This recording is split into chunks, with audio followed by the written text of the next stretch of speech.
Okay, so I'm sitting down here with Sara McCutchan, who is the Director of Regulatory and Quality here with Aristea Therapeutics. So thanks for being on camera. Of course. My pleasure. Yeah, I was, sometimes when you turn the camera on, you kind of, some people can, feel a little weird sometimes. But anyway, again, thanks for being on camera. So, as I mentioned to you, part of what we're trying to capture here with these videos is the company culture, the people behind the company, the people that are really, making this whole thing churn, making it work. And so, tell me, I guess, a little bit about your background, like what brought you to Aristea Therapeutics. So I actually started my career at Aristea Biosciences. I went to school at UC San Diego. And Aristea Biosciences had an internship program, a summer internship program. And at the time, I knew nothing about biotech.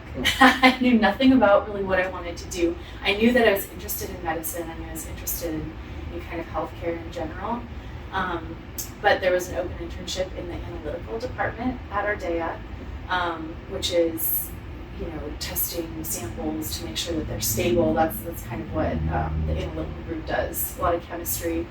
And it was just a good way to stay in San Diego for the summer, make a little bit of money, so I tried it out, and learned a lot about just how biotechs operate as a whole. When I graduated, I wanted to stay in the industry, so I took a position in quality assurance, and at the time I wasn't sure if QA was necessarily my life calling, but I thought it would be a good space to see what everyone else in the company was doing and kind of explore if there were opportunities within the broader biotech organization that I would enjoy more long term.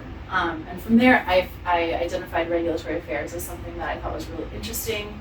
The people that were doing this job looked like they enjoyed it, and I had the opportunity to take a position in regulatory affairs at Aristea Biosciences. So in that company, I was in a lot of different roles and had a lot of good exposure to what other people were doing in the organization. So when Aristea Biosciences closed back in 2018, I was part of the original 4 employees that started Aristea Therapeutics. Wow. Yeah. So you started with Aristea, which was, I think before we got on camera, we were talking a little bit about that. Mm-hmm. This previous company that James had helped start.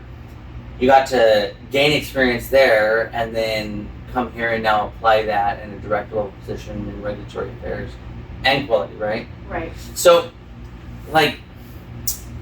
what do you do in regulatory affairs? That's a really good question. For the people listening, right? For the people watching, there's probably a combination of people, you've got people early in their career, you've probably got some experienced people that are going to go, oh yeah, I know the answer to that. But what do you do? So I had a mentor at Aristea who described the regulatory affairs function very poetically as risk pointer outers, which it just kind of stuck with me because I thought it sounds pretty simple, but in kind of broader terms, regulatory affairs deals with FDA, EMA, all of the national health agencies. So when we're in clinical trial phase, it's a lot about making sure that what we're doing is in line with local regulation, so with FDA and US law, or in Europe, wherever you're trying to run the clinical trial. And any meetings that occur with those agencies over the course of development, regulatory affairs owns that piece. It's very, there's a lot of operational aspects of what I do, but it's also strategic and nature to eventually get you to the point where you can file a marketing application and have it check all the boxes of what you need it to have. Yeah. Cool. So you now, I mean, I was talking with James about this, which is previous medications that he was able to develop, right, and help develop.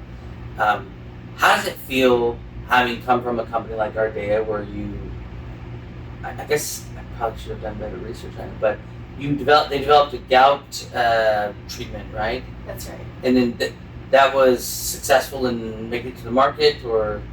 We actually had two drugs. Okay. To market. One was a gout medication, and then the second one was a fixed dose combination of that same medication. Yeah.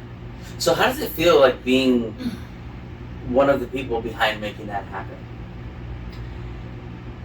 It feels it's a very cool feeling. Unfortunately, the drug's not currently marketed, but you know there's a big sense of pride, and to be honest, during that time I was very much still learning what regulatory affairs was about. I wasn't directly leading the approval efforts for those drugs, but I was involved in some of the approvals in other countries that follow on. You always go to the US and EU first, and then you start seeking marketing approval in countries like New Zealand and Brazil and Latin America, Australia, and I was more involved in that aspect, which was very interesting because it's just not something that most people think about. Yeah. How you get drugs approved not only by FDA in the US, but also in countries all over the world. Yeah, for sure.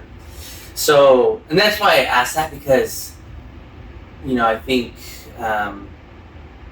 because I know a lot of people when they're starting their careers, they kind of have, I'm looking for, they're trying to mix passion with with like purpose, right? And they want the, it's like, oh, I want to do something amazing and great. And I think in a biotech company, you have the opportunity to do that, or participate in building even the industry as a whole that does that for people, right? Life-changing medications.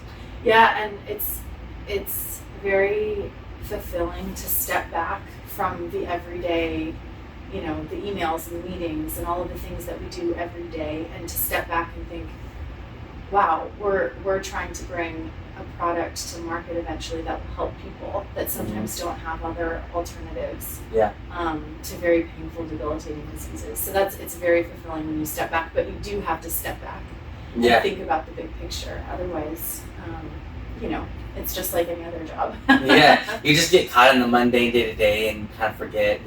It's like, I gotta do this again, but then you don't realize the big picture, right? Yeah. So, excuse me, what's the company culture like here? I mean, for somebody that's watching that is potentially considering a position, not that there's anything open right now, but say in the future, I mean, what, maybe even an investor that wants to know who are the people that I might be investing in, not just the asset. What's the culture like here? I think one of the things that comes to mind first is that everybody is really willing to dig in and roll up their sleeves and do what needs to be done to accomplish a goal or finish a task. And I think that's something that I really appreciate, in that, no task is below anyone. We all, at one point, when the company first started, we were taking out our own trash at the end of the day. So, it was a real startup feeling, right out of the gates. And I think there's also, the team is very supportive of each other. And I can't speak for everyone, but I feel that I've never been in a situation here where I felt like I was alone in a challenge, or I didn't have support to do what needed to be done.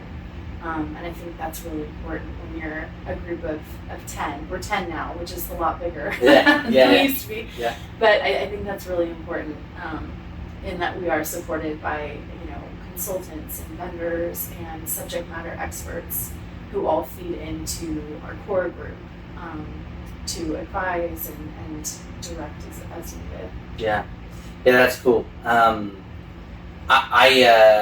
work alone a lot of the time. I didn't used to, but then we had a big change at the boutique firm, recruiting firm I was working for, and so I, for the last 3 years, I've basically been out almost 100% on my own. And then I started Biotech IQ and have been trying to build that on my own. And even when you use like an outside vendor to help you start picking up the slack and some of the work that you're doing, when you don't have a team around you, it can be challenging sometimes. So I definitely understand, and I've had experiences in my life where workplaces where you have that supportive team around you, and it does really make all the difference. I mean, no one wants to come to work every day and work with people that are just, dragging them down, not uplifting, not inspiring, and that make life difficult. You don't want to spend your time doing that. So, yeah. Cool. Well, good. Well, I appreciate you again coming on camera, telling us from your perspective what it's like working at Aristea Therapeutics, and thanks. Yeah, anytime.